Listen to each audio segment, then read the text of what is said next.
of it. Oh. Kendrick Perkins caught up in his feelings. He's a bit upset that he has to talk about the Lakers. Well, guess what? That's what comes with the news business, okay? Try covering the Allen Iverson beat. Not the 76ers beat, the Allen Iverson beat, where if he showed up at a Fridays, I had to go and report on it. Get over it. It comes with the business. You heard me. That's why we're here on First Take right now. Molly, take it away. All right, let's do it. Major news, Perk. Cover your ears regarding who? Oh, the Los Angeles Lakers. Head coach Frank Vogel out. According to our Adrian Wojnarowski, Vogel coached his final game for the Lakers on Sunday.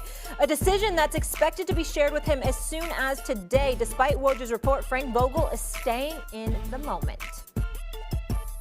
Frank, right at the end of the game, Adrian Wojnarowski tweeted that the Lakers are going to be firing you, a decision they'll let you know tomorrow.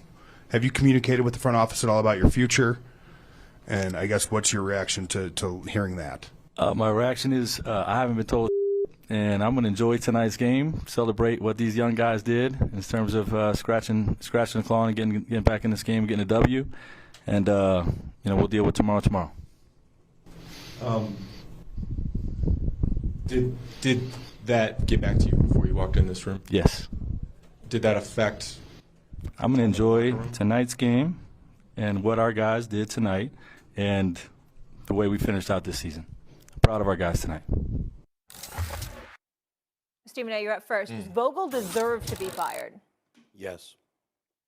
We need to get this out of the way. To the Charles Barkleys of the world and others calling this team old geezers and stuff like that, they're absolutely right. To Frank Vogel and his family, I say respectfully, yes, but I want everybody to understand where I'm coming from. This man is a champion. He deserves to be a head coach in the NBA. This is not an indictment against his skills as a coach. The situation that he was in was so reprehensible, he didn't need to be there any longer.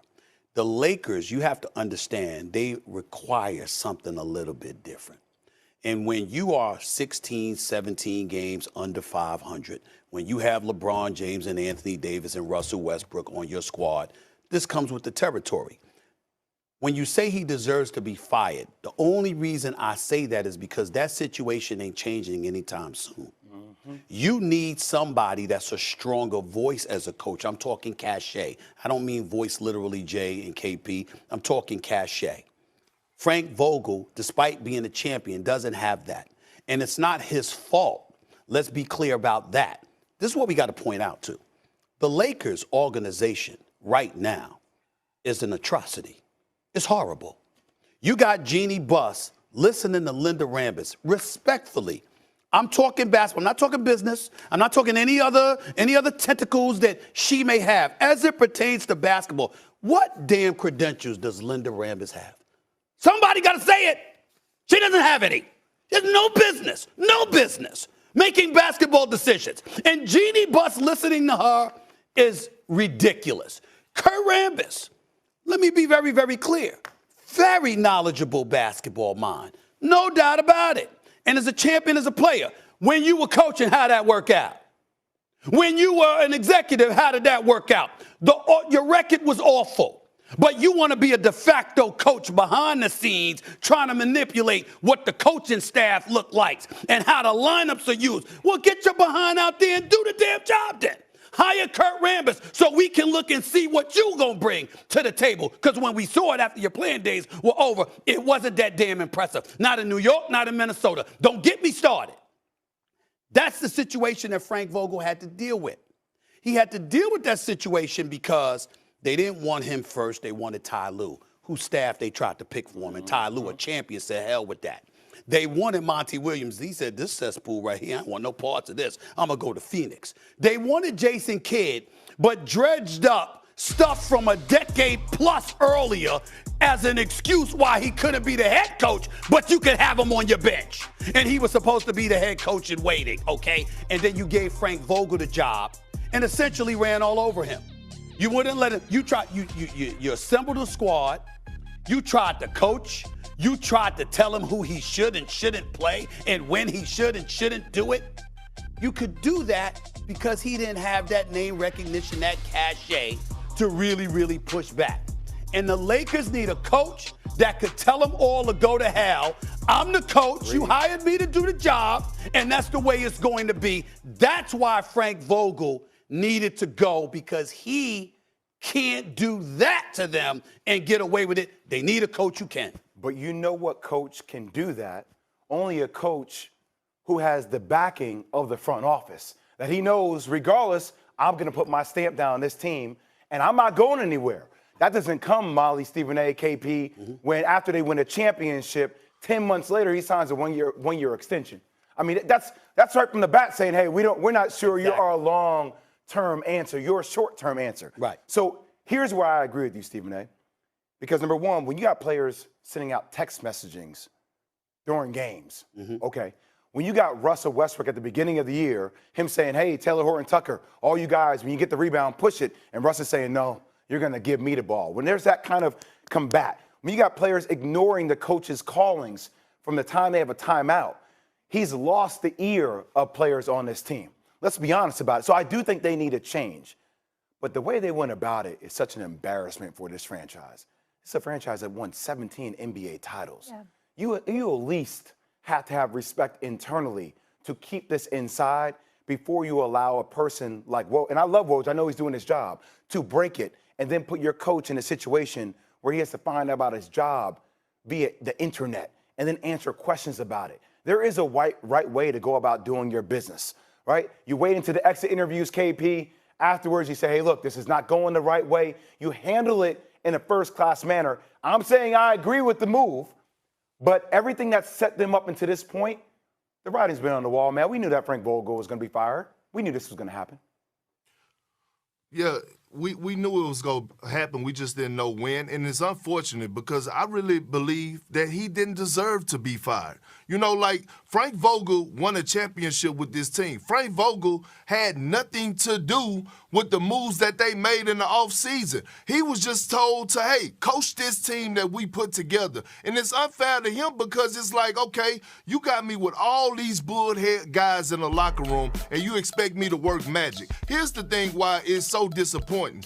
Because as your head coach, you have assistants on your bench. If you're the head coach of the Los Angeles Lakers, you have assistants on your bench that should be well respected by the players on your team, like a Phil Handy, who's arguably, in my opinion, the best workout guy in the NBA, one of the best assistants, 3-time champion. You bring in Fizdale, who has the attention of a locker room, who guys could relate to, especially a LeBron James. And so when I look at this situation, it's bad, like you said, Jay Will, because Frank Vogel didn't even know he was fired.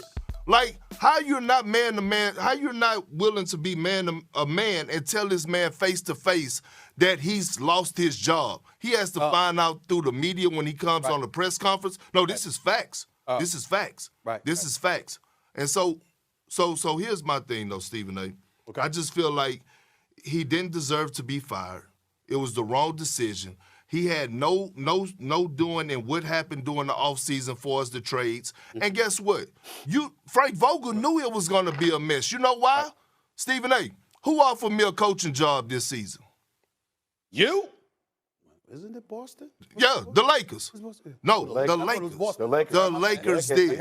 I got you. The Lakers. The Lakers offered me an assistant coaching job. You know why? Because they wanted me to come in and be that guy that could have Frank Vogel back, but be respected by the guys in the locker room so he could hold them accountable. Like Udonis Haslem is doing somewhat on the Miami bench. Let me make a suggestion to the Lakers, tongue-in-cheek, because you know what, I'm only being facetious because you can't afford me at this point. I'm just going to be real about it, okay? But they should hire me as president of basketball operations for the Los Angeles Lakers. I mean, we fixed some stuff. I promise you that, because it wouldn't. First of all, I'd be playing with house money. I couldn't be any worse. I couldn't be any worse. As a front office, I couldn't be any worse than the Lakers organization has been this year. Hire a brother right here. I'm only being facetious because, again, you wouldn't be, you run your shop like a mom and pop shop. You can't afford me. Bowman could afford me. They couldn't. That's number one. Number two, let me say this to KP and you. As the veteran at this table in the world of media, I don't think we would dispute that. I'm older than both of y'all, and I've been in the damn media longer. We gotta stop being so damn soft. And I don't mean us literally. I'm talking about, wait a minute. We cover the NBA. Nobody brought up Frank Vogel's family, his personal life, anything. As the coach of the Los Angeles Lakers, Adrian Wojnarowski has a job to do. If you get that information, what are you supposed to do? Sit around and let somebody else report it?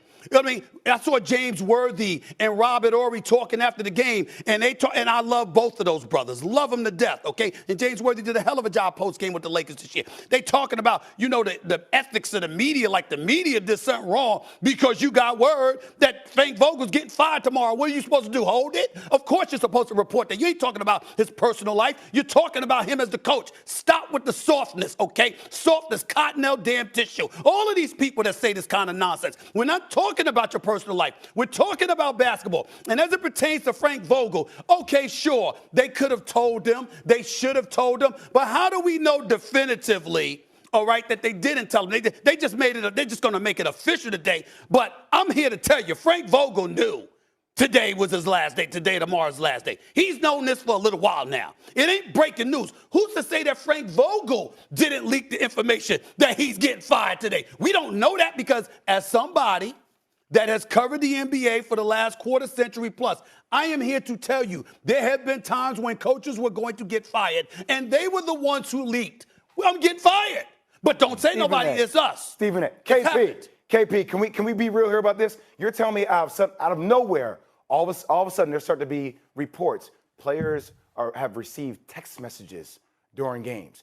You're telling me out of nowhere. No, I'm not saying that. It feels like this was, hey, man, like the Lakers were setting it up for it.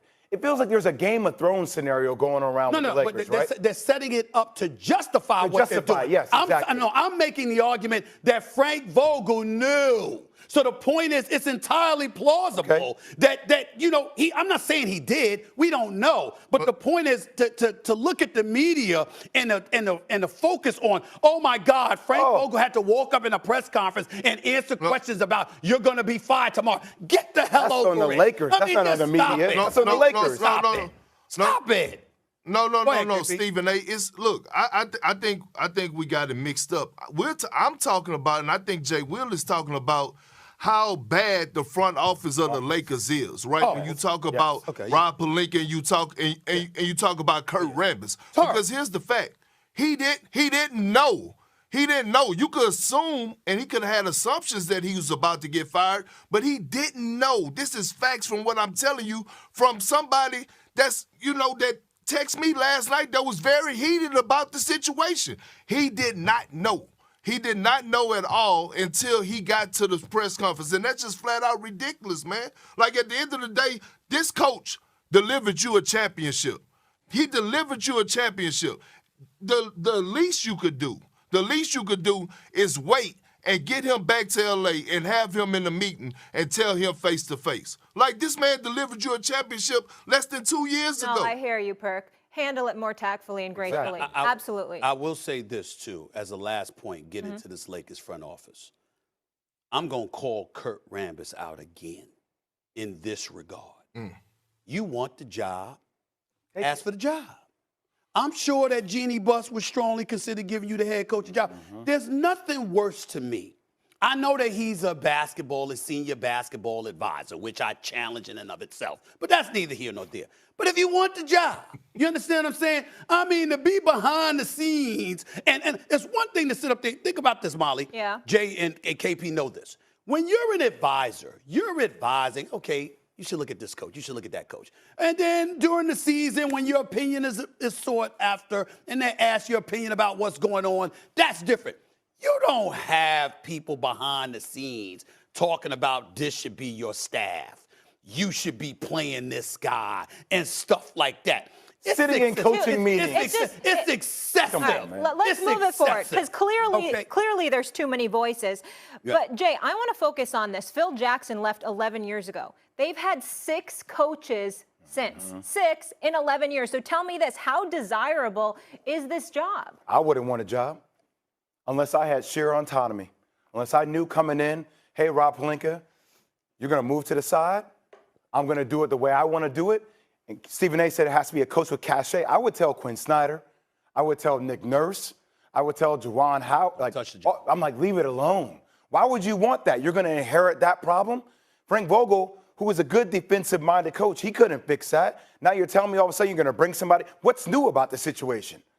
And my thing is, what say did Frank Vogel really have in any matters? Think about this. You have LeBron James, you have Jenny Buss and Kurt Rambis, and then on top of that, you have Rob Pelinka. Everybody is jockeying for power. Who is the person left out of the whole conversation? It's Frank Vogel, the person that was left to manage all the rumblings, all the pieces of it. So if you're a head coach, I mean, somebody's going to take the job because of the money, and they're the Lakers. But if you're a pristine head coach, I wouldn't be running to that job at all. I would stay far as hell away from it as I could. Perk. Let me just go ahead, Perk. Jay, I'm a double down on that. Look, when you talk about all the coaches that could possibly be available that you possibly could get for this job, the only coach that comes to mind to come coach this team, if you're bringing back Russell Westbrook, Anthony Davis, and LeBron James, is Greg Popovich. That's the only coach I feel like could go in there and get this team under control. Why? Because of his resume, because of what Pop did for the league, because of what he has done in the NBA, things to that nature. So guys respect him. Guys have their respect that they're not going to disrespect Pop because he could challenge them in every aspect that they need to be challenged. But if I'm a coach and I'm out there and I already got a job, I'm definitely not entertaining this job. Now, if I'm looking for my first time to be a head coach, obviously, if you've been a long-time assistant, you got to take the opportunity. But if I'm already established, I'm not leaving what I got going to go coach the Lakers, especially with LeBron James going on 38 years of age. First of all, it's a couple of things, KP, that I think you're missing here. Number one, you're right about the first time head coach and assistant who's starving to be a head coach. I get all of that. But it really ain't that complicated, KP and Jay. It ain't that complicated like KP just said in terms of, having a coach like Greg Popovich. You know what you really, really need? You really need a dude that will curse you the hell out, that will make the Rambuses of the world scared to be in a meeting with you. You need to be the kind of coach that says, get the hell out. I don't want you in here. You understand? To the point where Jeannie Buss is pulling them because she don't want the drama. See, sometimes you got to create hell to generate peace. You gotta do it. All right, you got to be that person. Sounds like a personal motto. You got to be that dude. You got to. You know what? Am I right? Am I right? Let me pause. You damn right. Can I get an amen? Can I get an amen? You damn right. I mean it. I'm gonna say it again. Sometimes you gotta create hell to generate peace. And I mean it from the bottom of my damn soul. The problem is you in Tinseltown, it's LA, it's sunshine, and you're so appreciative of being there and you're so desperate to hold on to it, and you don't want to leave and you don't want to go anywhere. You tolerate stuff that you shouldn't be tolerating. When you sit up there and you let them know, don't play with me, you better get the hell up out of here. You could go into Jeannie Buss and tell her what you want to, but you ain't going to be in these damn meetings. You ain't going to be talking about who we should play. You ain't going to be telling me what teams we should be. Who is that? I'm just But saying, Stephen A., anybody who is that dude? get that. That's what I'm... Listen, Mark Jackson would do. Let me tell you something. Mark Jackson would. No. I'm just talking personality. Okay. I'm talking about, now he wouldn't cuss because he's advanced and he's more mature in his older age. And Mark Jackson doesn't do that anymore. But he would send the message. I'm talking about people with those kinds of personalities. I got the job. Keep me or let me go. But what you not gonna do is micromanage me, especially if you a coach that's got a horrible record and you didn't get it done when you had that opportunity. If Phil Jackson is sitting in on coaching meetings, I gotta respect that. If Greg Popovich is sitting in on coaches meetings, Larry Brown and people like that, I gotta do Pat Riley's, I gotta live with that. Kurt Rambis, Linda Rambis are telling me what to do as a coach? Oh, hell no. Perk, go ahead. I know you want to get in Ain't here. happening. But Stephen A., that's what I'm saying. When you look at this team and you look at your big three that you have, what coach can you bring in? Because it's going to have to be a coach that's been there before. It's going to have to be a coach that's won it before. But KP, in order for you to get the best out of those three guys. You mentioned him, KP. Let me ask you a question, then Jay, you go. You know Phil Handy, Kendrick Perkins. Is Phil Handy? I do. Hold on. I ask you because see, for those that don't know Phil Handy is an assistant coach on the Los Angeles Lakers. Here's what you need to know about Phil Handy. Everywhere he's been, he wins championships. As an assistant and as a player development coach. In Cleveland, in Toronto, in LA. The man where he goes, championships follow. Y'all know his personality. I know his personality. Could you imagine somebody telling him what lineups to use, what schemes to run, what players to play and when? You don't have to be experienced and established to curse someone the hell out and tell them to go kick rocks or fire me. You don't have to be a veteran to do that. All you got to do is have that personality. Kendrick Perkins ain't coach.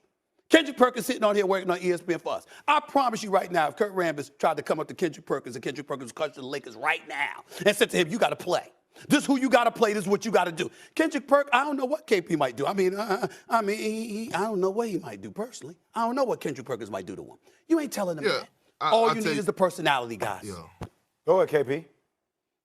I tell you what, I ain't folding like clean sheets. I know that much. Damn and right. At the end of the day, but that's the personality I have, Stephen A, and you have. But what other coaches out there that you actually could bring in besides like a Ty Lue, a Steve Kerr, or Greg Popovich? They already kind of established. I don't know nobody you could bring. They don't even have to hire me, Jay. Just give me a month on the job. I'll do it for free. I'd clean up that front office in 30 days. You're coming from here. 30 days. You're coming from here. In 30 and days. you're matching here. Right. You're asking another coach to come from here to try to raise his level. That's the problem with it. Is you're dealing with LeBron James. And you're dealing with Rob Pelinka, you're dealing with Jenny Bush, you're dealing with a lot of people that are trying to jockey for position. So I hear what you're saying, but are you going to die by death by 1,000 cuts? Because you have to be willing to get slit. Too many voices, but Stephen A will be the loudest. You know what history I have? They messed with Magic. Magic left and talked about people in an organization under Jeannie Buss getting in his way. Frank Vogel don't have to open his mouth. We know what they've done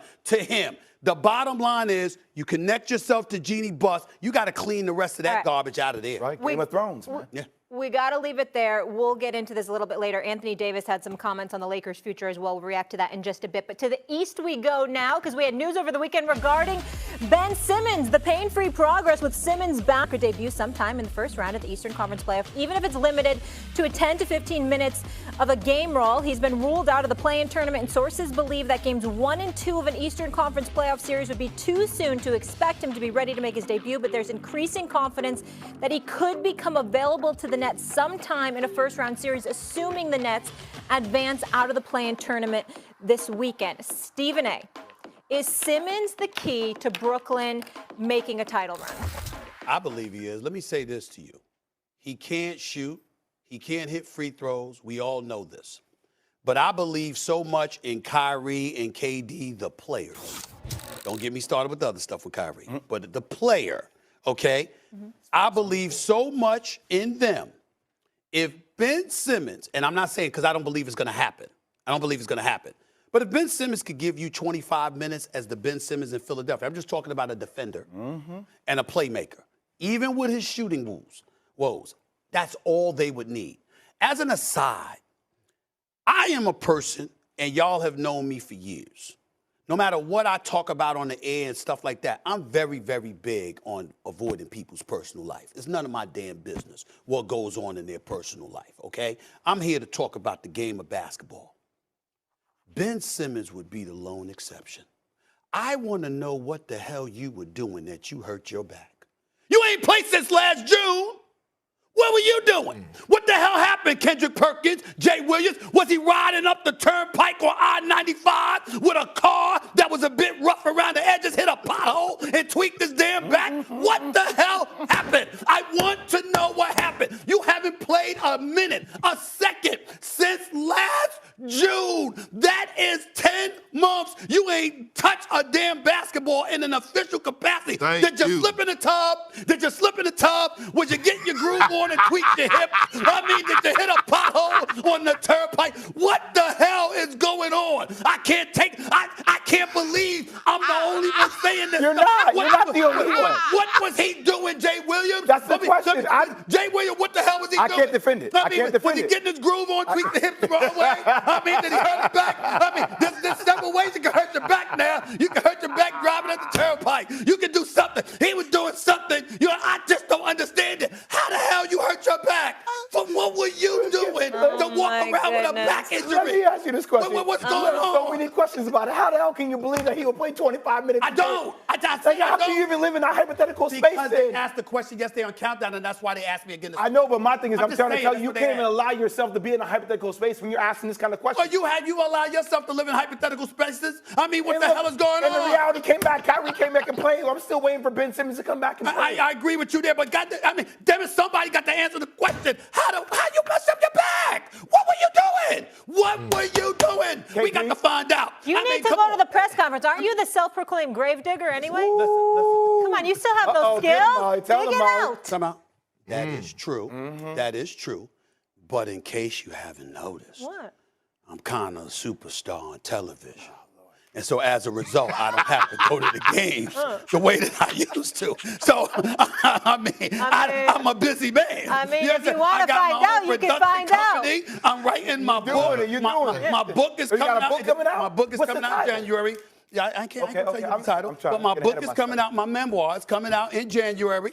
All right, Simon & Schuster. I got my own production company. I'm not called producing and Grave creating Digger. content. I'm on the soaps, okay? Oh, I got forgot that that. going Yeah. on. I mean, and I'm Stephen doing A's 3 World? different damn shows. Stephen A's World? So I'm a busy Yep. man. I don't have time. I mean, Okay. I'm doing my thing in this platform, and that is why I'm not the grave digger, even though I can be anytime I want to because my Rolodex is big time. I'm just saying, I'm busy.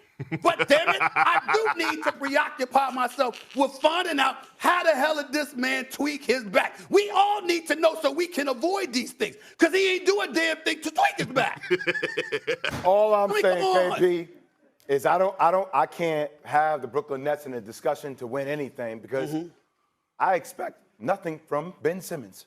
I expect absolutely nothing from Ben Simmons. You mean you don't think he's going to return, or you mean when he returns? Molly, people were telling me he's going to try to come back and play 15 to 20 minutes. The man hasn't been doing any conditioning. Yeah. He has a lower injury back. Right. You know what happens when you start doing conditioning as an athlete? Right. The first thing to go is your damn back. Yeah. It's the first thing to go. Now you're telling me he's going to be the defensive stopper and come out and guard the other team's best player? You're telling me he's going to relieve the Nets that way? Ain't no way in hell that could ever happen. Not 10 to 15 minutes, yet alone 20, 25. I think it's safe to say he's been doing something. I don't know what the hell he's been doing, but he's been doing something. Kind of tweak in the back. I mean, come on. Holding hands around Brooklyn. That's Yeah, Perk, where are you on this? Ben Simmons, I'm not sold. And I'm not sold on the Nets because of their defense. I know how prolific of a scorers both Kyrie and KD are. But look, we keep talking about Ben Simmons and what he bring on the defensive side of things. Where the hell was Ben Simmons last year when they were playing the Hawks and Trae Young was torching them? What was that defensive stopper then? So I'm not sold on Ben Simmons just being this big defensive stopper when it matters the most. The last time I saw Ben Simmons in June, he folded on both ends of the floor. So at the end of the day, when we look at the Eastern Conference and we look at guys like Giannis, Jason Tatum, Jaylen Brown, even Pascal Siakam, Jimmy Butler, those guys, DeMar DeRozan, that you may have to face, that you may have to strap your boots up and guard if you couldn't guard Trae Young. And Trae Young, listen, is a bona fide young superstar. But you couldn't even slow him down enough in the series on the defensive end, and you supposed to be a candidate for Defensive Player of the Year. If you couldn't slow him down, how the hell I'm supposed to trust you with any other superstar that's in the Eastern Conference? So I'm not sold. I just think you might have missed something, KB. Maybe he tweaked his back in Atlanta and didn't tell us. Oh, I'm just saying. Okay. I mean, I don't know. You're gotta done. find out something. You're done. We gotta find out something. I mean, come on, man. You got to be available. You got to be available, man. Okay. He was available He was, for the wrong side of the game. Nope. Oh, my goodness. Okay. said it. We're going to leave it there. You Listen, said it. Jay Will, Come great on, man. to have you with us. Come on, Thank man. you. Come on, man. Big Perk will be back. My goodness. Come on, bro. Lord help me. Hey, come Still on. ahead on First Take. The NBA regular season is in the books and seeding is set for the playoffs. Let's get it. The Sixers will host the Raptors in round one. The Sixers and Raptors have played 4 times this season. And Toronto handled Philly in 3 of those 4 games. That's despite Philadelphia posting a better field goal percentage in three-point field goal percentage in those games, but the scoreboard is what matters most. Perk, talk to me. Should the Sixers be worried about the Toronto Raptors? Hell no. Hell no. And let me explain to you why, Molly, okay? When you have a guy like Joel Embiid, a guy that's leading the league in scoring, a guy that's averaging 30+, a center that has done it, has led the league in scoring, not since Shaq, you don't have nothing to worry about. You know why? For the simple fact that Joel Embiid is going to be the best player in this series. That's what's going to get the 76ers through this series. Now, you get Joel Embiid being the best version of himself. Now you could add in a sprinkle of James Harden, Tyrese Maxey, and Tobias Harris. And look, I know everybody's making a big fuss about Matisse Thybulle and him not being able to play in Toronto, and I get that because he's a problem on the defensive end. But at the end of the day, guess who has home court advantage? The Philadelphia 76ers. And guess who play better at home?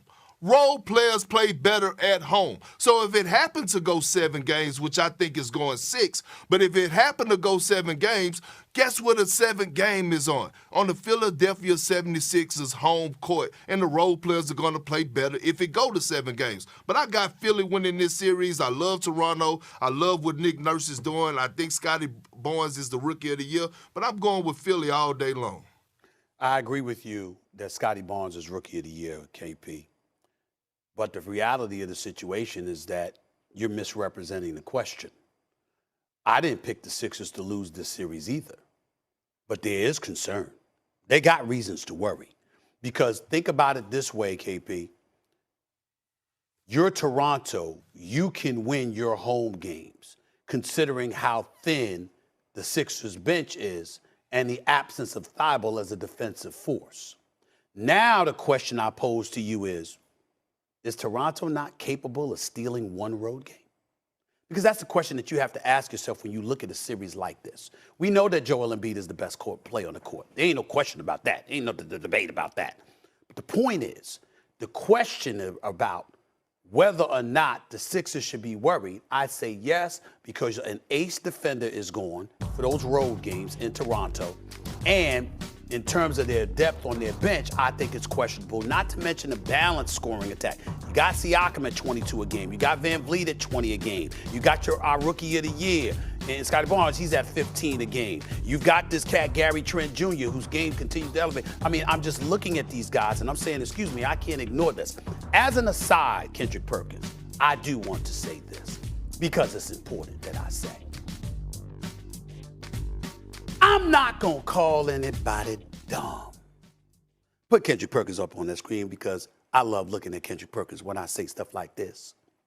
You remember when I had you cracking up laughing because I was going off about the Knicks and the slam dunk contest? The Knicks actually won something. Remember that?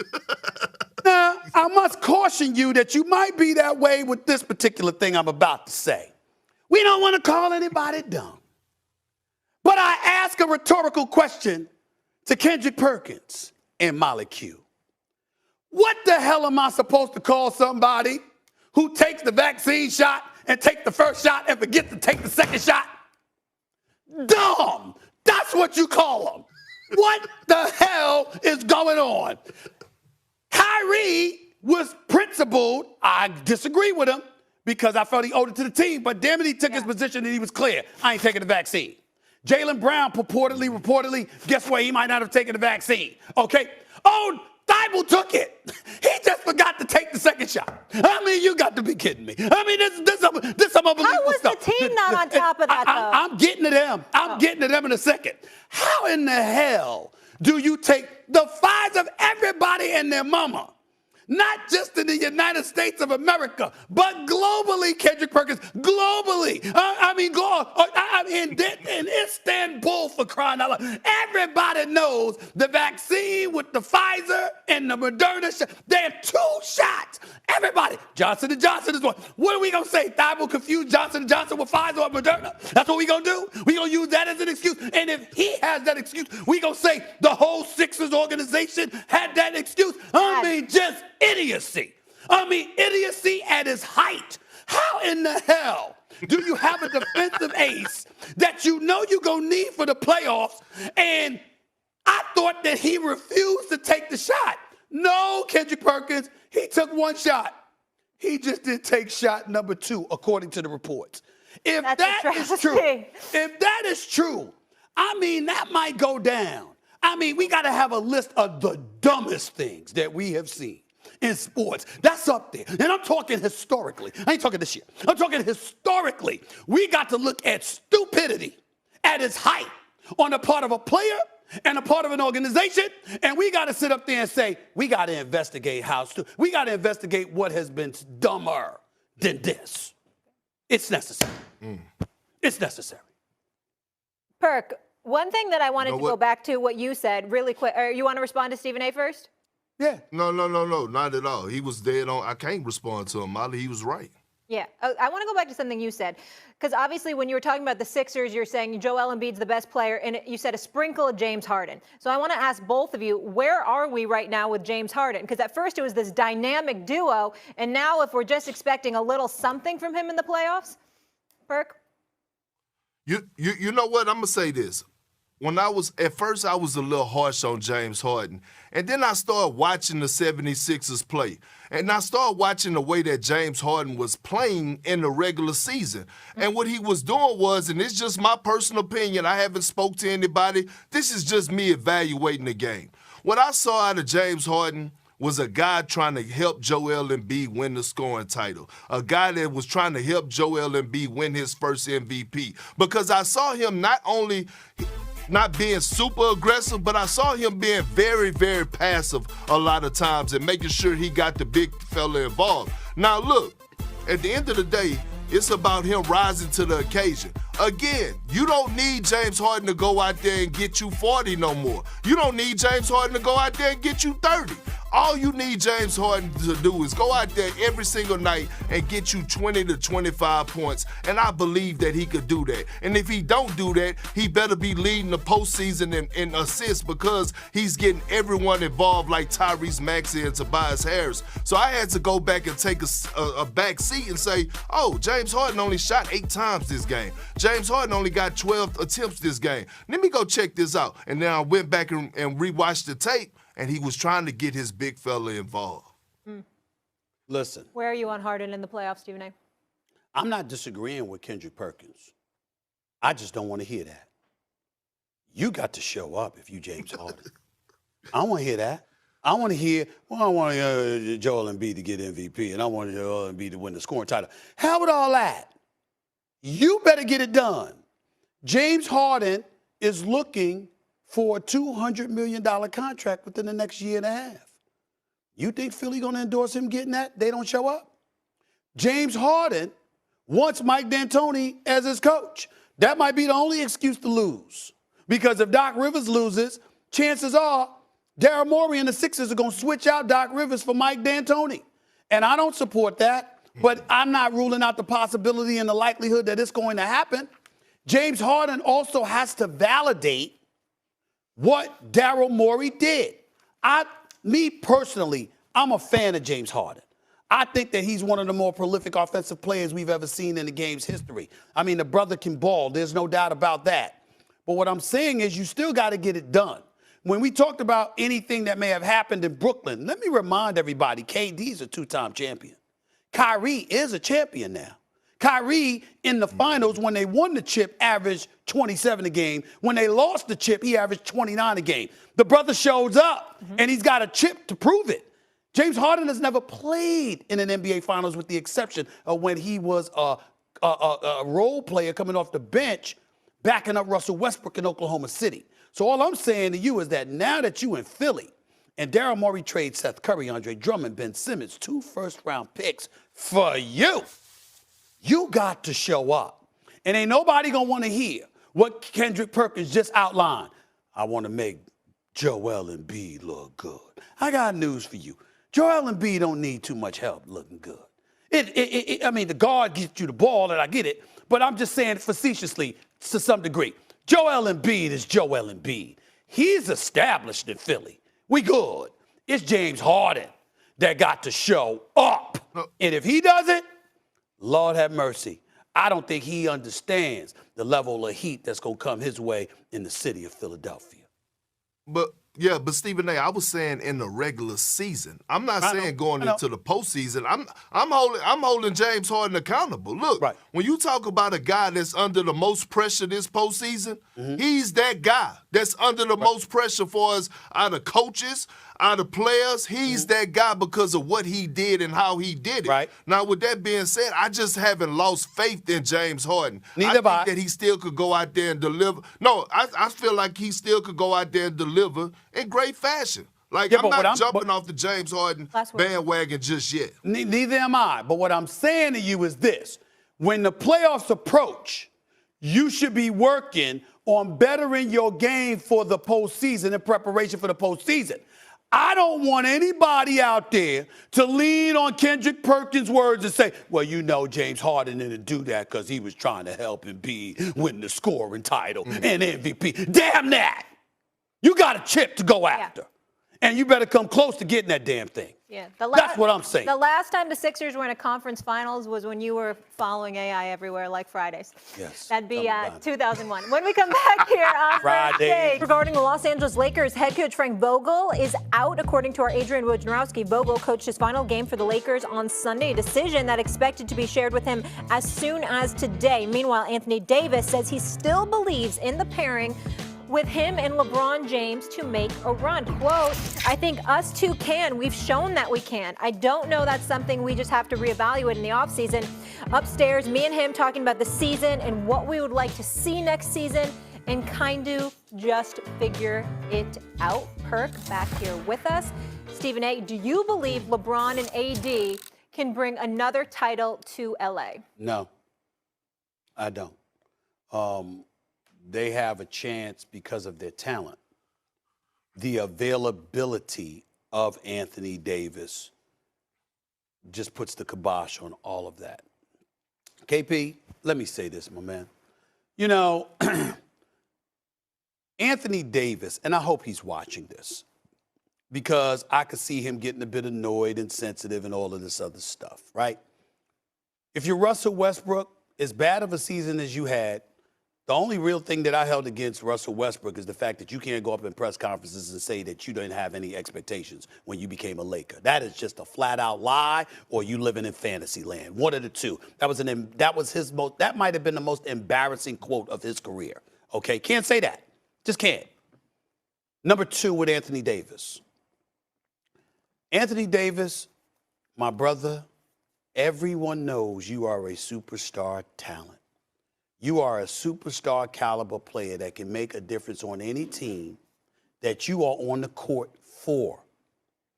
No matter what anybody says about you, whether it's Charles Barkley calling you street clothes or somebody else having something to say, the only thing anyone can say about you and the only thing anyone has said about Anthony Davis is that you're always injured.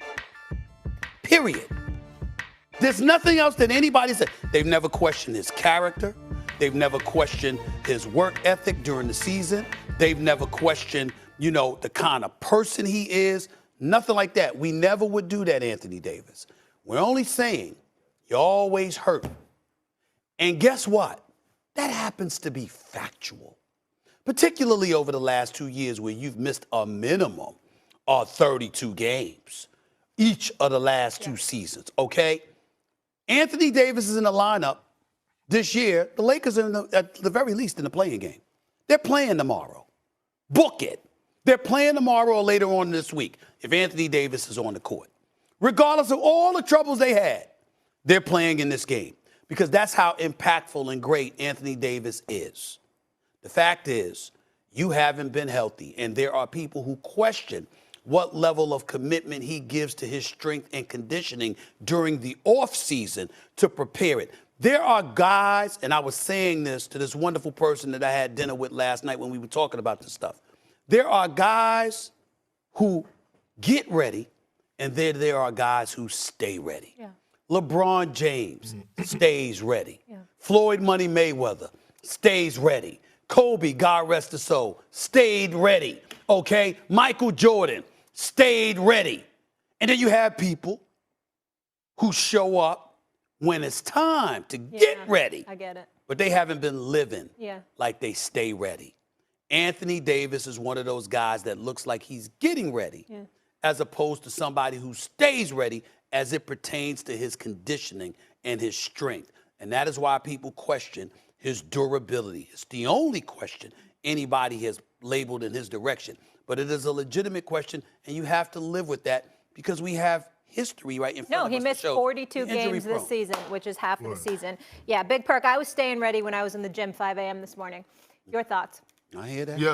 Yeah, Molly. That's how you got to do it. I wasn't though. I wasn't staying. I wasn't. Ready. Neither was I. Neither was I. I was asleep. 4:30, the alarm went off, and I said, Molly, I was asleep. Yeah. Are you going to be happy? Kendrick Perkins and I are trying to work on that James Harden diet. That's what we want to. We want to work on the James Harden diet. You be in the gym. We gonna work on the James Harden diet. Let me just Now, say, that brother got ripped in 2 weeks. Let me just say one thing real quick, though. If you work out in the morning, there's no excuses. I find if you wait till the end of the day, there's always an excuse not to do it. That's why I get up in the morning. Very inspirational, man. Whatever. Go ahead, Perk. Go ahead, Perk. That's a great point. You know what? I do think the pairing of LeBron James and Anthony Davis could bring a title back. I really do. Look, LeBron James, at the age of 37, averaged 30 points a night. He's still giving these young boys in the league that work. And if Anthony Davis, and I get it, Stephen A., it's a big if because of his history, you know, as far as his injuries and things of that nature. But if AD could stay healthy, yes, those two combined healthy, yes, they could win a championship. But it all depends on what we talked about at the top of the show. What is the front office going to do? What is LeBron James going to do? Because he played a role in assembling this team that they had this year too. So he can't get off the hook as well. And I love LeBron. I love what he brought to the floor, brought to the table on the floor. I didn't like his offseason additions off the court. That's another story. But it comes down to what is Rob Pelinka, how they're going to construct this roster, what culture they're going to bring in. And I get it. It's a lot of ifs. But I'm not giving up on these two as far as them being able to handle their business and deliver a championship because LeBron James is not going anywhere anytime soon. The same stuff that he showed us this year, he's going to show us next year. The way that he played at the extremely high level, if the Lakers had a better record, we would actually be talking about LeBron James as an MVP candidate. That's Steve true. A. I totally agree with you. I was doing my All-NBA list, and I said to myself, I get it. There's 16 games under 500, but how can I not reward LeBron James for making an All-NBA team? One of them. I didn't say first team or second team, but just one of them. That's how special he has been this season. But look, to Anthony Davis' injuries, I get it. We want availability. And you and I had this conversation over this weekend, right? Yep. You and I had this conversation over this weekend. Yeah. You know, it's certain injuries, though, that he had, and I had to think about Freak it. injuries. That was kind of unfair to him. Yeah, like he couldn't control the rolling on somebody's foot far as with his ankles and things to that nature. But look, I would tell Anthony Davis this. If you're going to go out there and talk that noise and say, yes, we can win another chip and we can do some things and do some damage if, we stick together, then you got to back it up. Hey, man, let me invoke the greatness, a great quote from our former president of the United States, Barack Obama. Love that man, by the way.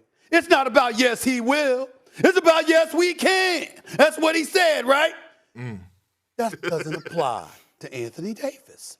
Allow me to count the ways. 2018, although because he was trying to get traded, Anthony Davis missed 26 games. Do you know why people question the legitimacy of the Lakers title in the bubble? Let's bring this up. Put KB up back on that screen because I want to see my brother when I'm talking to him. This is a big deal. KP, you ain't going to deny this. They played their 62 games, whatever, right? Keep this in mind, bro. People are not questioning the greatness of LeBron and not trying to delegitimize his title because it was in the bubble. They're saying bubble play resumed after a 4-month hiatus due to the pandemic. What they're saying is, had it not been for a pandemic, Anthony Davis would have got injured. That's what they're saying, okay? So what happens? The next year, Anthony Davis comes back. He misses 36 games. This year, he comes back, and what happens? This year, he comes back, and he's missed 42 games. Actually, it wasn't 42. 42, that's 40 what I games. had. Yeah, 42 games. So he actually missed 46 games the year before. So what I'm saying is you missed 46 games one year. You missed 40 games this year. That's 86 games he's missed in the last 2 years. And so when you look at it from that perspective, all you're questioning is Anthony Davis. This is no question. Listen, it's a freak injury. It's not your fault, et cetera, et cetera. But all that means is that he can get hurt by anything because the durability that other people have available to them, he hasn't been blessed enough to have. It ain't his fault, but it's a reality. That's why you got people talking about whether or not he should be traded. Nobody would dream of trading Anthony Davis voluntarily if that brother could give you 70 games a year. You just doubt that he'll be able to. Right. But Stephen A., see, I agree with everything you said except the one part about the bubble. Because it could work the other way as well. Think about it. Having 4 months off, not being able to train properly, not being able to get up and down, and then all of a sudden you go to the bubble and now you step into the high intensity of the play-in and playoffs. Like, your body may not hold up then. You have a higher chance of I'm saying to the people out there, not you. Right. I'm talking to the people out there because I hear those same things. So my thing is this. Yes, I get what people are saying for as the 4-month layoff, but it could have worked the other way around as well. Like soft tissue injuries or whatever the case may be, we could have saw guys get injured. So I just wanted to say it's a give and take for us when you talk about the bubble situation, not no other point. It's a give and take when you talk about the bubble situation, and I'm with you. I don't delegitimize the Lakers title with LeBron and AD. They earned it. That was a hard time for all of us to endure, and they made it worth our while. I mean, they salvaged the NBA season, and they deserve a lot of props for that. I'm simply saying that when people look at Anthony Davis, it is legit to question if the season hadn't been interrupted, would he have been healthy enough for the playoffs? Because something always seems to happen to him health-wise. And he has to accept that. Don't be salty about it. Be salty if they're saying you can't play. Be salty if they're saying that you're not a team player or something ridiculous like that. None of those things get thrown in Anthony Davis's direction. He's considered a great player, a quality person. We got love for the brother. Yeah. But durability is an issue, and he has to accept that because it's a fact. Well, you heard him in the quote. Him and LeBron are going to get together, reevaluate, and figure it all out. Well, him and LeBron need to get together. He needs to go wherever LeBron goes and follow LeBron around all season long to make sure he's doing the same workouts LeBron James doing. That's what he need to do. Good deal. All right, Big Perk, you get one segment off. Any teams that will highlight leading up to the NFL draft, they traded Tyreek Hill to the Dolphins. They lost some veterans on defense. They brought in Marcus Valdez-Scantling and Juju Smith-Schuster, and they'll have 12 picks in the draft. And Dan Orlovsky on the record here tweeting that the Chiefs are the most fascinating team in the NFL draft. They're tied with the Jaguars for the most picks heading in. And Dan, kind enough to moonlight with us. Hello, sir. So good to see you. What up? Molly, I gotta be honest here. Okay. Before we get into this conversation, I was driving up from home up here, and so I got my radio station on ESPN Extra because I want to listen to the shows. Mm-hmm. Stephen A., you are on one today, man. Like you are.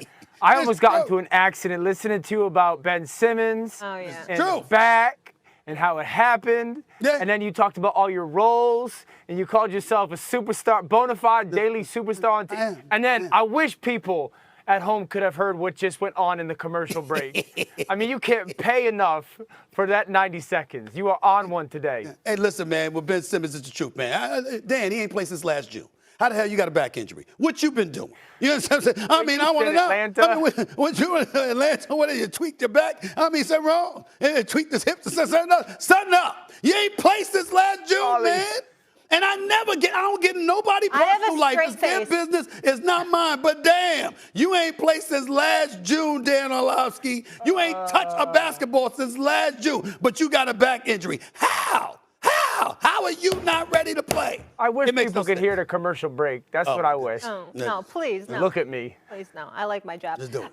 Dan, why do you think the Chiefs are the most fascinating team in the NFL draft? Yeah, I think because for them, the draft is a franchise-altering draft. I think in many ways, Molly, it could be an NFL-altering draft. My breakdown is this. This is a team and an organization that has been to 4 straight AFC championship games. And in the graphic, you guys kind of diagnosed a little bit that what's going on with this football team. First of all, they lost their defensive leader in Tyrann Mathieu. And I understand they replaced him with a really good player and Justin Reed. This guy's led their team in takeaways over the last 3 years. He is their leader.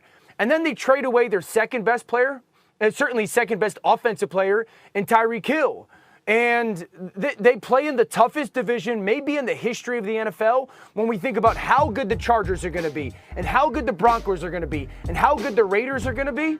And they play in a conference that I think legit has 7 bona fide Super Bowl contenders. 7. That's not me being hyperbolic. That's not me hyping up. There's 7 legit Super Bowl contenders in that conference. And they got 12 draft picks. That is historically up there with some of the most a team has had in the history of the NFL. And you got 2 1s, 2 2s, 2 3s, and 2 4s. I look at it like this. If they do a good job drafting this year in this draft, the Chiefs are set up to be unlike any team in the NFL for the next half decade. But also, I think it's a blueprint for the NFL in this regard. Once you have your superstar quarterback, do you start to find that one piece that you can decide, we're going to trade him away, we're going to get a ton of draft picks to start to rebuild our roster? Because we all say it and we all know it. Once you pay the quarterback, it's really hard to have the complementary team around him to go win a Super Bowl. If the Chiefs go and do it with this draft, then it alters everybody's kind of viewpoint on how they're going to handle their football team moving forward when you decide to pay your quarterback. I mean, there's a whole bunch of ifs in that big soliloquy that you just threw out there. Hell, if you had blue suede shoes, they call you Elvis. What the hell does that mean, okay? You love Elvis. Listen, But you've never seen this before. to the jailhouse rock. Yeah, all I'm trying to say to you is Dan, this, okay? Dan, I'm just, Dan, I'm- hold on. Dan, he wants to know, the grave digger himself wants to know what Ben Simmons. I want to know what Stephen A. Smith did last night, because this is just, I'm this just is telling you. You get a massage and a sleep or something? This is like another level of you today. A bone and fillet? It's Monday. I'm well rested. That's what the Oh, deal is. my But I mean, goodness. that's where I'm coming at with it. I look at Kansas City. Listen, when you say fascinating, I mean, damn, what does that mean? You got Tyreek means Hill. fascinating. What the heck do you think it means? Well, fascinating usually means a very beautiful thing. It might not be so beautiful. We don't know yet. We assume, okay, that you know what? They got all of these picks. They're going to make something happen because Andy Reid is still there. Eric Bieniemy is still there. We get all of that. All I'm trying to say is this. Tyreek Hill is gone. Juju Smith-Schuster is there now, along with McCole Hardman. You know what we know about Juju Smith-Schuster at this particular point in time? He loves TikTok. He ain't doing TikTok no more. He has a declared YouTube channel. declared that he will not be doing TikTok this year. Yeah. Thank God, okay? Because before he was doing TikTok, he was doing his thing. When he started doing TikTok, it jinxed him. So now he'll get back to being he the got damn hurt. promising player that he is, because he's healthy, he's going to be healthy. And I believe in Juju Smith-Schuster, and I genuinely like him. I'm just saying, you in Kansas City, you got some stuff to prove. The cheetah is the cheetah. That is a profound loss. And all of these picks that you have, it's so you could ultimately find somebody like the cheetah, Tyreek Hill. It's so you can ultimately find somebody like the Honey Badger, Tyrann Mathieu. I'm looking at stuff like the Sorensen. Let's not forget him. They lost him too. I'm just looking at some of these things right now. point. And I'm just saying, I know that I'm saying you're talking fascinating. All I'm saying to you, Dan Orlovsky, is I'm not so sure that it's going to be a great thing. Patrick Mahomes is great. Travis Kelce is great. It helps to have them, and I understand it. I'm just not so sure that it's going to amount to all of those things you say it's going to amount to. I hope so. I'm not betting against Patrick Mahomes, but do I have my trepidation? Yes. But that's my whole point. I'm not guaranteeing that they are going to hit on all these But you draft sounded picks. They've very got a track positive. record. But that's the thing. This team has been to 4 straight AFC title games. That's correct. They got the best player in football, the best quarterback in football. And this draft is paramount for them to hit on it with guys that are going to be really good right away, because they play in the toughest Let me ask division you a in question. football. Do you think it should be more of a priority? I think that they've changed course, not just because they want to run the football a little bit more to get the ball out of Patrick Mahomes' hands to some degree so they don't get him beat up, but also I think it's really, really to buffer their defense, because their defense can't continue to put your offense in those precarious positions where you need the heroics of a Patrick Mahomes in order to save the day. I think that's why all of this has happened in Kansas City. You think Totally. I'm wrong? No, totally. And there's my point is 4 straight AFC title games, 1 Super Bowl.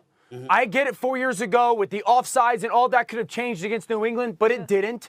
2 years ago, you go through the lack of depth on your offensive line. You get hammered by Tampa Bay in the Super Bowl. And last year, your unwillingness to run the football, there is this philosophical change. Absolutely. That's part of the whole offseason. It's part of the challenge or the not wanting to pay the quarterback and the wide receiver all that money. But absolutely, it's part of a philosophical change. It's very simple, right? You said 4 straight AFC championship games. 2 of those were Super Bowl appearances, 1 won and lost 1. When has a team just played an AFC championship game and they have 12 picks in the NFL draft? That's what makes it extremely fascinating. Absolutely. And Molly, if the big thing is those 8 in the first 4 rounds. Yeah. You're not going to hit on all 8. But if you get 5 good players in that 8, you're not only going to be really good again this year, but you are setting yourself up for, again, the next half decade of we're in a better position than anybody in football because of it. Right. It's just a rare scenario. It's a couple of things that I need to say, and I need to veer off of this subject because I know we got to get ready I'm to nervous, go. but There's a couple of things that I have to say. Number one, the jacket is fly. You didn't comment about that, Molly, so I'm going to give myself the jacket. It took till 11:24 for you to compliment yourself today? This is a first take That's record. number one. That's number one. That's number one. Number two. It's a 7 out of 10. So is your outfit in the head. Thank you. It worked. I appreciate it. I did my own hair. Number it was three. a struggle. Yeah, I hear you. Number 3, after you worked out. Number 3, and more importantly. I worked out early. 1 and 3, and more importantly, I think you asked Dan Orlovsky the wrong question. What? What you should have asked Dan Orlovsky, have you been flying lately, and do you still have your wife and coach? We have not flown lately. That's what I want to know. We have not flown lately. We go next week. It's spring break for our kids' school. We are in coach. There's no question about it. Down there and back.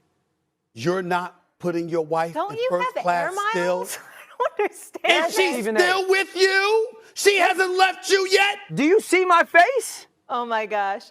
I hope there's room for your luggage when you're way back there. How can you be so... Might have to gate check it. How can you be so shamelessly We're cheap? 38 and 39 years old. We don't need to be flying first class just yet. Why not? Why because not? We don't need to. Live a little. I got You 4 cheap kids. date. My 4 kids need to learn that that's Put not them in given to code. you. Put the kids in code. So I'm talking about the wife. You want me to sit in first class with my wife and then our 4 kids be with random strangers What's wrong in the with back? that? What's wrong with that? Let them That's talk not to the, fair to let them those talk to the people. passengers. That ain't your problem. Let them don't forget the passengers. Let them they'll survive as long as they're on the plane with you. The key is to take care of the wife. You put the wife in first class, okay? That's what you do. Well, here's you the make thing. sure you take care of her. I mean, I taught you better than this. This is Stephen A. embarrassing. Oh, Will you make a couple calls and maybe I can start sitting in first class with my wife? But until then, we are going to buy seat 27B. We're going to sit back there. Oh, near the We're gonna bathroom. grind. That's convenient. You're right near the bathroom. I got to get 6 seats, Molly.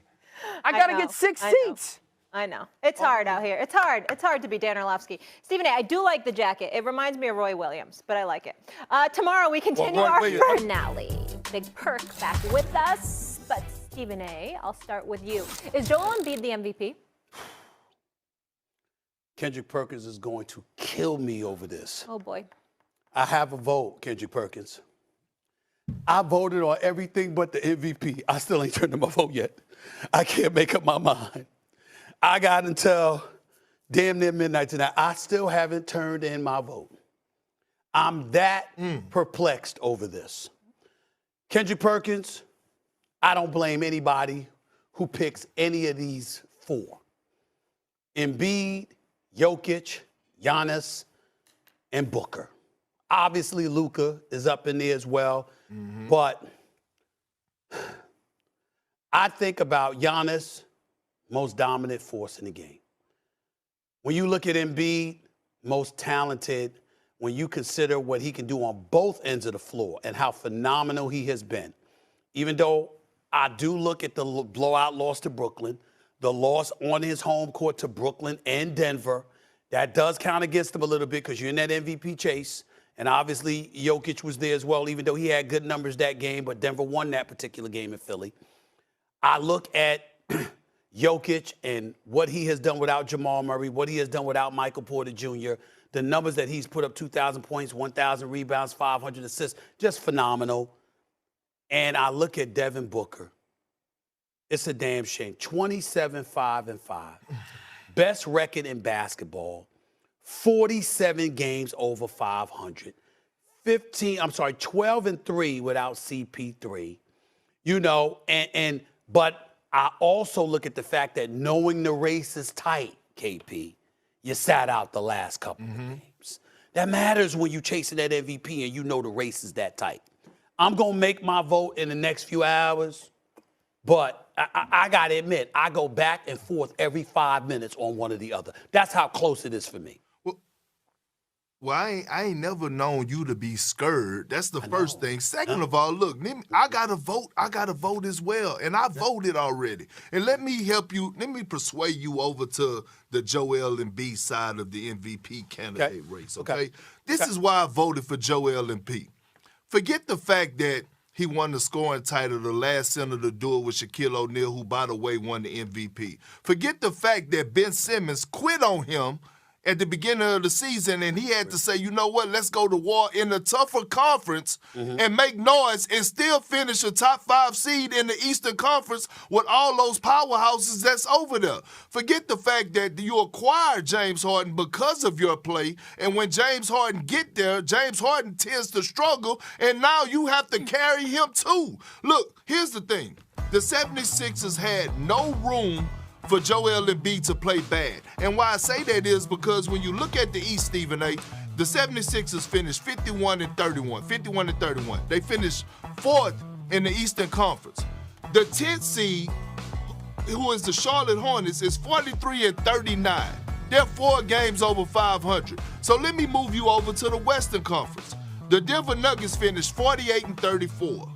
The 10th seed, who's by the way is the San Antonio Spurs, they finished 34-48, meaning they're 14 games under 500. Meaning Jokic and the Nuggets had some wiggle room because they're in the weaker conference. I'm not knocking Jokic, but all I'm saying is what Joel Embiid had to do in the East and overcome his superstar caliber counterpart and Ben Simmons quitting on him and having to go to war with him without him with the guys he had to All lead. of that I thought about. And now James Harden get that and he's struggling. Well, I want you to continue to struggle and don't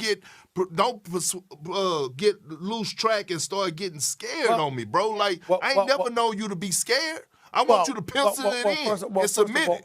First of all, I want to get it right, and I want the right person to win the MVP. That's all I mean by that. But secondly, I'm going to bite a line from Don King. When I asked him years ago, I said, you complain so much, Don King, you should retire. He said, you know what, Stephen A., from your lips to God's ears, I think I'm going to think about that. That's what he said to me. And I'm going to think about that. From your lips to God's ears, I'm going to think about that. I'm going to listen to that argument that you made about Joel Embiid, an argument that I have on his behalf, by the way, in all honesty. And it is a tough struggle, but here's why it's also tough. Oh, it's not. Devin Booker. No. We have barely mentioned him and his greatness and the greatness of the Phoenix Suns. I can't ignore it. All I'm saying is I might vote for Embiid. I might not. I got a few more hours, and I'm going to use it before I make my decision. It's very easy to make decisions in life. You go with your first mind, your gut reaction. Have you ever read Blink by Malcolm Gladwell? I don't give a damn about Blink with Malcolm Gladwell. I respect Well, it's an him, but I exceptional don't book give because a damn clearly you about struggle with decision So making. what? I You struggle know with you this want. decision. You want to With go this with Devin decision. Booker. You want to go with Devin Booker. You've been talking about just go with Devin Booker Well, and listen, be done with it. I didn't and struggle stop with. trying to talk your way into Joel Embiid when you want to go with Book. I didn't struggle with the decision, and I'm committed to trying to find out what the hell Ben Simmons did to hurt his back. I didn't struggle with the decision to try to figure out why the hell Matisse Thybulle got one shot instead of the two. Okay. I didn't struggle with the decision that you look nice today and you upped your game because you usually got on Nurse Betty boots. I didn't struggle with the decision to put on this blazer and think that I'm pretty damn fly in it. Roy Williams. Okay? I didn't sit up there and do that. I mean, in this particular decision, I'm struggling with it right now. I'm struggling with it, right? That's what I'm dealing with right now, Molly. It's a hard decision. Got to get him today. Okay? All right, let's all take a moment. Let's leave it here. Okay. After Atlanta had that deep run last year, Perk, this got us thinking, who's the most disrespected star in the NBA right now? It's Trae Young. It's Trae Young, the most disrespected star. You know why? But yes, Salty it is Knicks because fan. we don't give him. Yeah, I know. We don't give him enough credit for what he brings on a night-to-night basis. When we talk about one of the most unguardable guys in the NBA, Trae Young is one of those guys, and you could go ask anybody who has to check him. Right now, Stephen A., he's 6th in the league in scoring. He's 3rd in the league in assists, so he's making guys around him better. And I get it. People say, oh, he's in a nice spot, but he's in a better conference right now. He's in a better conference, and he has his team 4 games over 500. So my thing is, when I'm looking at Trae Young ball and have people that work night in and night out, when he steps onto the floor and he has to go against other superstars, go look at the numbers, go look at the results. Trae Young is right there at the top of them, especially in the fourth quarter when it's time to close. Kendrick Perkins, you are so wrong on this one. It's ridiculous. And here's the reason why. Wow. I don't know anyone who doesn't have profound respect for the greatness of Trae Young. This man was drafted and they swapped picks with Dallas just so Dallas could take Luka. And even while we're talking about Luka, we talk about Trae Young, because if Trae Young had wet the bed and didn't deliver the goods, then Atlanta would have been excoriated, because Luka is that dude. But we know Trae is that dude too. He's a miniature dynamo. He's all the things that you said in a bag of chips. And he bows at Madison Square Garden after blasting the Knicks every time he shows up at the Garden. I would know that better than anybody, how he has victimized and abused the New York Knicks. He should be arrested and incarcerated for the beatdown and the assault that he religiously puts on my New York Knicks. All we know about Trae Young ain't nothing but profound respect for that young brother's greatness. And we know it with the ATL and the whole nine.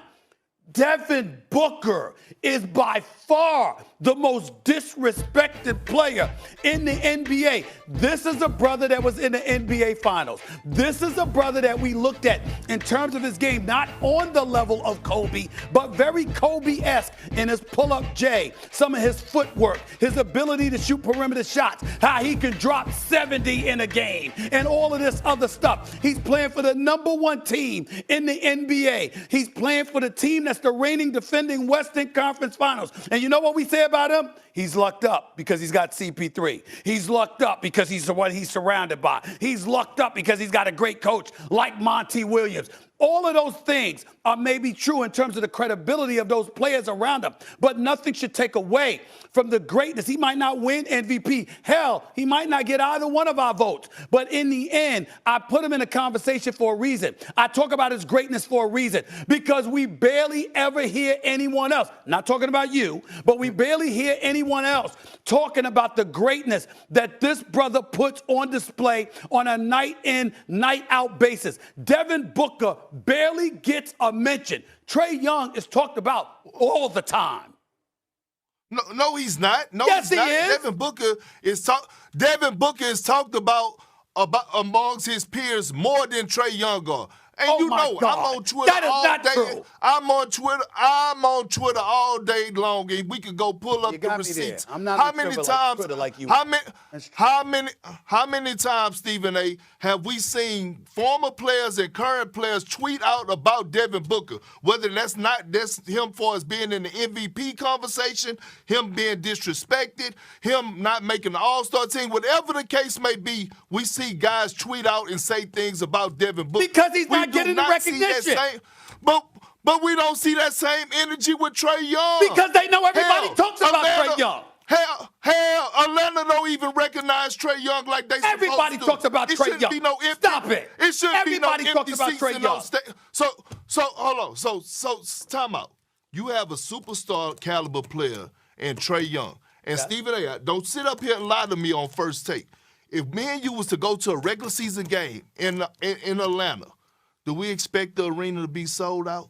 Oh, that's not fair. No, you're being slick. Oh, I got the answer for that one. No, we don't expect we don't expect the arena to be sold out. But you know the reason why. Hold on, wait a minute. You know the reason why. When you talk about Atlanta, you're talking about basically people migrating to the ATL. And by the way, I'm sorry if it's beyond the pale to say this, but there are far more distractions Oh, in God. Atlanta than there are in Phoenix, okay? So, I mean, let's just call it what it is. In Phoenix, listen, first of all, you barely got people. I mean, after the first month of the season, they barely want to go see the Diamondbacks, okay? Okay, let's get that out the way, all right? The Arizona Cardinals were relevant this year, all right? But that's recent memory since Kyler Murray arrived, all right? It's really about the Phoenix Suns, but at the end of the day, it's close to L.A. All right, now you got Vegas in the vicinity. There's a lot of things that's going on. That would be the reason. But there is no question that when you talk about people who are not recognized enough, it is Devin Booker. Trae Young is very recognized, and we all know it. Let me ask you something. When was the last time you talked about Trae Young on this show, on First Take this season? You talked about Devin Booker more than you didn't acknowledge Trae Young. Well, that's because of the last week of the MVP conversation. All right. Before that, I didn't talk about Devin Booker I don't at all. know what happened today.